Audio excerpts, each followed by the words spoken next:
Welcome to Unacademy Pathfinder channel. मैं हूं विकास मिश्रा और आज की खबर के समुद्री संतुलन से जुड़ी हुई है दोस्तों। जी हां, चीन ने अपना सबसे एडवांस्ड एयरक्राफ्ट कैरियर फुजियान आधिकारिक रूप से ऑफिशियली नौसेना में शामिल कर लिया है। ये कदम दोस्तों सिर्फ एक सैन्य विकास नहीं बल्कि ये इंडो पैसिफिक में बैलेंस ऑफ पावर को चुनौती देने वाला पल है। तो चलिए समझते हैं किस तरीके से फुजियान कैरियर की खासियतें क्या है, इसका असर क्या पड़ेगा भारत पर और क्या असर पड़ेगा इसका दुनिया पर, क्या है इसका जियोपॉलिटिकल इंपॉर्टेंस और आखिर ये आने वाले दशक की जो सी रेस है उसको कैसे बदल सकता है। तो सबसे पहले देखते हैं दोस्तों ये इस खबर को कि China latest most capable aircraft carrier Fujian has officially entered service. Fujian is China third, दोस्तों ये तीसरा ऐसा एडवांस्ड एयरक्राफ्ट कैरियर है चाइना का जिसको उसने ऑफिशियली कमीशन किया है। और देखिए ये फ्रेम फोटो में जिसमें जी जिनपिंग ऑफिशियली अपनी टीम के साथ फोटो खिंचवा रहे हैं और आगे चल के देखते हैं किस तरीके से दोस्तों इसको नेशनल और इंटरनेशनल मीडिया ने कवर किया है। उससे पहले आप इसकी ये स्टेटमेंट सुनिए जिसमें कहा गया है कि China has commissioned its latest aircraft carrier after extensive sea trials.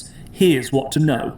The Fujian is China's third aircraft carrier, and the first that it has both designed and built itself. The carrier adds to what is already the world's largest navy. The carrier will allow its navy to expand its area of operations and contest waters as far as Guam. It's part of Chinese President Xi Jinping's massive military overhaul and expansion, one that hopes to have a modernized force by 2035. तो दोस्तों देखिए किस तरीके से China ने commission किया और इसको वर्ल्ड न्यूज ने किस तरीके से कवर किया हुआ है और इसमें कई इंपॉर्टेंट फैक्ट्स हैं और इसके क्या क्या इम्प्लीकेशंस हैं और किस तरीके से इसका वर्ल्ड पे और इंडिया पर और इंडो पैसिफिक रिलेशनशिप पे इसका क्या असर पड़ेगा उसको आगे देखते हैं। और उससे पहले देखिए दोस्तों कुछ इंपॉर्टेंट बातें। Beijing commission third aircraft carrier और this is the very important line, first one made in China. दोस्तों ये पूरी तरीके से इंडिजीनियस बिल्ड चाइना के द्वारा ये चाइना का तीसरा एयरक्राफ्ट कैरियर है और इसको पूरी तरीके से चाइना में ही बनाया गया है। और जी जिनपिंग का जो एक टारगेट है कि उनका टारगेट है 2035 तक कि वो वर्ल्ड क्लास की अपनी नेवी को वो कैपेबल करेंगे और वर्ल्ड के सामने सबसे ज्यादा प्रभावशाली और सबसे ज्यादा इंपॉर्टेंट और यूएस से कंपेरिजन करने वाली नेवी को बनाएंगे। तो आगे चल के दोस्तों देखते हैं कि किस तरीके से यूपीएससी की तैयारी को आसान करने के लिए अनअकैडमी मंथली करंट अफेयर्स की magazine, weekly news analysis, NCERT के नोट्स, प्रीवियस ईयर के क्वेश्चन पेपर, करंट अफेयर्स और साथ ही दोस्तों आपको हम प्रोवाइड करा रहे हैं फ्री में प्रीलिम्स मॉक टेस्ट। ये सारी चीजें दोस्तों आपको एक ही प्लेटफॉर्म पे अनअकैडमी के यूपीएससी ऑफलाइन और ऑनलाइन सेंटर में मिलेगी। अगर आप इस नंबर पे हमारे कॉल करते हैं तो यहाँ पे हमारे डेडिकेटेड जो काउंसलर्स हैं वो आपके सारे क्यूरीज यूपीएससी रिलेटेड को सॉल्व करते हैं। और अगर आप बिलोंग करते हैं दिल्ली, पटना, प्रयागराज, इंदौर, जयपुर और चेन्नई से तो यहाँ पे हमारे दोस्तों ऑफिशियली अनअकैडमी के ऑफलाइन सेंटर खुल चुके हैं जहां पर आप डायरेक्टली जाकर के अपनी क्यूरीज को सॉल्व कर सकते हैं और अपनी तैयारी को आसान कर सकते हैं। तो चलिए दोस्तों देखते हैं कि चीन की समुद्री ताकत और फ्यूजियन का क्या इंपॉर्टेंस है और उससे पहले इसके पास ऐसे कौन से एयरक्राफ्ट थे। तो देखिए दोस्तों फ्यूजियन चीन का तीसरा एयरक्राफ्ट कैरियर है लेकिन सबसे ज्यादा आधुनिक और शक्तिशाली भी है। और इससे पहले दोस्तों आप देखेंगे कि इनके पास लियोनिंग 2012 में जिसपे उन्होंने सोवियत की डिजाइन को हेल्प किया था। दूसरा था इनका सैंडोंग जो इनका होम बिल्ड कैरियर था बट इसमें टेक्नोलॉजी पूरी तरीके से इंडिजीनियस नहीं थी, उसमें उसने रशिया यूएसएसआर का भी हेल्प लिया हुआ था।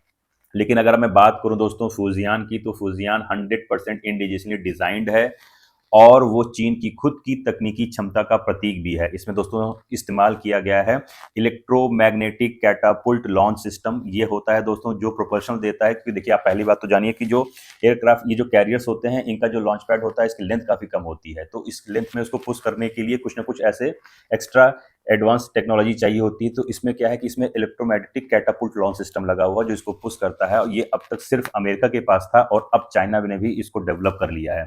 इस सिस्टम की मदद से दोस्तों फुजियान काफी भारी जो फाइटर जेट्स होते हैं और हथियारों को तेजी से लॉन्च कर सकता है, जिस तरीके से अमेरिका के पास जो सुपर कैरियर्स है वो यूज करता है उसी तरीके से अब चाइना भी कर सकता है। तो आइए जानते हैं कि फुजियान की क्या है खासियत।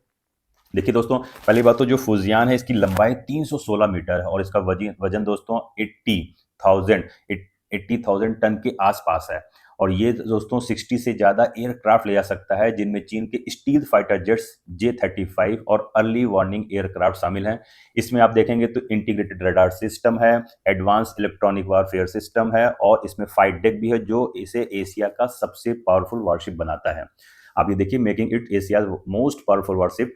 और अगर आप देखेंगे सीएनएन और फॉक्स न्यूज ने भी कवर किया है कि this is one of the China's most advanced aircraft carrier ever build बताया गया और कहा गया है कि चीन की जो मैरीटाइम मॉडर्नाइजेशन पॉलिसी का ये टर्निंग पॉइंट बन सकता है। तो आगे चल के देखते हैं जी जिनपिंग का क्या आगे का फ्यूचर एस्पेक्ट्स है और वो किस तरीके से अपनी नेवी को मॉडर्नाइज करना चाहते हैं। तो अगर रिपोर्ट की माने फॉक्स न्यूज ने भी कवर किया है कि फ्यूजियान को कमीशन करना प्रेसिडेंट जी जिनपिंग की मिलिट्री मॉडर्नाइजेशन ड्राइव का ही एक हिस्सा है, जिसका उद्देश्य है countering US influence in the Indo Pacific. Xi Jinping का दोस्तों एकदम क्लियर विजन है कि वो, आप जानते होंगे पीएलए जो उनकी पीपुल्स लिबरेशन आर्मी है नेवी की, उसको वर्ल्ड क्लास की नेवी मिलिट्री बनाना चाहते हैं और उसका टारगेट है 2049 में वो चाइना की जो पीएलए है उसको वर्ल्ड क्लास की मिलिट्री बनाना चाहते हैं। फ्यूजियान इस दिशा में दोस्तों अगर देखा जाए तो सबसे बड़ा सिंबॉलिक कदम है जो दिखाता है कि चीन अब सिर्फ रीजनल नेवी नहीं बल्कि ग्लोबल ब्लू वाटर नेवी बनने की दिशा में बढ़ चुका है। अगर इसके कॉन्टेक्स्ट की बात करें, पहले अगर हम कंपैरिजन करें कि चाइना का यूएस से क्या कंपैरिजन है, तो उसमें आगे चल के देखते हैं कि दुनिया में सबसे ज्यादा अगर ताकतवर एयरक्राफ्ट कैरियर फ्लीट अभी किसी के पास है तो दोस्तों वो अभी भी अमेरिका के पास है।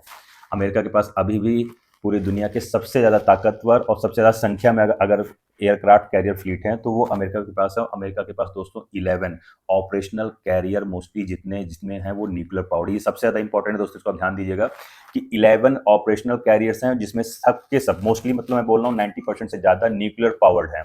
जिसमें से जो उनका सबसे ज्यादा एडवांस्ड एयरक्राफ्ट कैरियर है वो है USS Gerald R Ford class का, जिसकी कैरी करने की क्षमता 75 एयरक्राफ्ट है और ग्लोबली ऑपरेट कर सकता है। वहीं आप देखेंगे दोस्तों चाइना के पास अभी 3 कैरियर्स हैं, जिसमें से उन्होंने पहला जो अभी नया लॉन्च किया है, कमीशन किया है, फुजियान है। इससे पहले मैंने आपको बताया सैंडोंग और लियोनिंग है। अगर आप देखेंगे दोस्तों कि सारे के सारे कन्वेंशनल पावर्ड हैं और इसकी एक्सपेंडिंग अगर देखा जाए तो अभी पीपुल्स लिबरेशन आर्मी काफी तेजी से, मतलब कि चाइना इसको काफी तेजी से रैपिडली एक्सपेंड कर रहा है। लेकिन अगर सबसे बड़ा अगर फर्क आप मेरे से पूछेंगे कि चाइना और अमेरिका में किस बात का है एयरक्राफ्ट कैरियर में, तो अमेरिका के जो कैरियर्स हैं वो न्यूक्लियर प्रोपल्सन से चलते हैं, जबकि दोस्तों चीन के सभी कन्वेंशनल चलते हैं। फिर भी अगर मैं बात करूं तो फुजियान यह साबित करता है कि चीन अब टेक्नोलॉजी पैरिटी की ओर बढ़ रहा है। अगर आप दोस्तों सबसे इंपॉर्टेंट बात आप वेट कर रहे होंगे कि चाइना का इंडिया से कंपेरिजन अगर देखा जाए, तो अभी आप देखोगे तो सबसे पहले जरूरी हिस्से में भारत और चीन का जो कैरियर पावर कंपैरिजन है, जिसमें आपको पता होगा कि इंडिया के पास आईएनएस विक्रमादित्य है जो रशियन ओरिजिन है। उसके बाद दूसरा था इंडिया के पास विक्रांत, जो बना इंडिया में था लेकिन उसकी टेक्नोलॉजी जो यूज की गई थी वो रशिया की हेल्प से बनी हुई थी और इसको कमीशन किया गया 2022 में। ये कंप्लीटली इंडिजिनियस नहीं बट 60% से ज्यादा इंडिजिनियस है। और दोस्तों तीसरा जो हम प्लानिंग कर रहे हैं वो है IAC-2 विशाल क्लास की, जिसका वो हम प्लानिंग स्टेज पे आ गया है और हिंदुस्तान के ऊपर अब और प्रेशर होगा कि किस तरीके से इसको टाइमली कंप्लीट कर दिया जाए, क्योंकि दोस्तों आपको पता है कि चाइना का फ्यूजियान जो है वो इलेक्ट्रोमैग्नेटिक कैटापुल्ट प्लस 80,000 टन की उसकी क्षमता है। और उसके पहले उसके जो 2 ओल्डर कैरियर्स जो मैंने आपको लास्ट अभी बता रखा है, तो भारत के जो 200 कैरियर्स हैं वो शॉर्ट टेक ऑफ के लिए हैं, बैरियर अरेस्टेड रिकवरी है उस सिस्टम पर काम करते हैं। जबकि जो फ्यूजियान मैंने आपको बताया ये कैटापुल्ट असिस्टेड लॉन्च सिस्टम बनाता है जो उसे हैवियर जेट्स और एवाक्स जैसे बड़े जो विमान है उनको उड़ाने की क्षमता रखता है, क्योंकि इसके पास जो पुश की कैपेबिलिटी होती है कंपेरिजन टू जो कन्वेंशनल होते हैं उनसे ज्यादा होती है, क्योंकि इलेक्ट्रोमैग्नेटिक टेक्नोलॉजी से यूज की जाती है इसमें। यानी टेक्नोलॉजी के मामले में अगर अब देखा जाए तो चीन अब भारत से एक कदम आगे है। लेकिन दोस्तों भारत की ताकत अभी भी ऑपरेशनल एक्सपीरियंस में, ओशियनिक लोकेशन पर और स्ट्रेटेजिक पार्टनरशिप जो हमारी सबसे ज्यादा इंपॉर्टेंट है, जिसमें क्वाड है, जिसमें यूएस है, जापान है और ऑस्ट्रेलिया है। भारतीय नौसेना को इंडो पैसिफिक में स्ट्रेटेजिक रीच और ट्रस्ट फैक्टर कहीं ज्यादा मजबूती से प्रोवाइड कराता है। तो अगर देखेंगे दोस्तों कि इसका अगर इम्पैक्ट देखा जाए, जो चाइना ने फ्यूजियन को कमीशन किया है इंडिया में क्या पड़ता है और इंडो पैसिफिक पर क्या पड़ता है, तो इसको आगे चल के देखते हैं कि फ्यूजियन का जो कमीशनिंग हुई। देखिए दोस्तों सिर्फ ये चाइना के लिए नहीं, पूरे इंडो पैसिफिक सिक्योरिटी आर्किटेक्चर के लिए एक वेकअप कॉल है। देखिए आपको बताऊं इसकी इंपॉर्टेंस देखेंगे तो आप 3 स्तरों पर देखिए जो मुझे लगता है। पहली बात तो देखिए दोस्तों चाइना ने क्या किया है, रीजनल बैलेंस किया है, मिलिट्री को सिग्नलिंग दिया है। तीसरा स्ट्रेटेजिक कंपटीशन काफी ज्यादा है। रीजनल बैलेंस कैसे किया दोस्तों, देखिए साउथ चाइना सी में चाइना की डोमिनेंस अब बढ़ेगी, China's dominance in South China Sea will rise. Military signal देखेंगे तो इसका जो प्रेशर वो अब क्या करेगा, ताइवान और जापान पर अपने मिलिट्री प्रेशर को और अच्छी तरीके से बढ़ा पाएगा। और इसका स्ट्रेटेजिक कंपटीशन तो है ही है दोस्तों। देखिए पहली बात तो इंडिया चाइना से 1 स्टेप आगे हो गया है, दूसरा साथ में वो यूएस से कॉम्पीट करना चाह रहा है और इस तरीके से वो कैरियर स्टार की कैपेबिलिटी को अपना स्ट्रॉन्ग कर रहा है। इसलिए दोस्तों अब भारत पर प्रेशर है कि वो अपना आईएनएस जो विशाल है, जो indigenous twin engine deck based fighter project को तेजी से आगे बढ़ाने की योजना बनाए, ताकि चाइना की जो बढ़त को वो बैलेंस किया जा सके। तो आखिरी में दोस्तों अगर मैं कहूंगा कि फ्यूजियन का सेवा में प्रवेश एक साफ संदेश है कि अगर आप इस लाइन को देखेंगे, the new era of maritime power has begin in Asia. Asia में समुद्री शक्ति का नया युग शुरू हो चुका है दोस्तों। चीन अब अपने जहाजों से सिर्फ समुद्र नहीं बल्कि पूरे जियो पॉलिटिक्स को प्रभावित कर सकता है। भारत के लिए दोस्तों ये समय आ गया है कि वो अपने indigenous naval technology, strategic partnership और मैरीटाइम डिटरेंस को काफी मजबूत करे। और this is very important line for India कि this is the time to strength its indigenous naval technology, strategic partnership और मैरीटाइम। कैसी लगी आपको हमारी वीडियो? कमेंट करके जरूर बताइए। तब तक के लिए जय हिंद।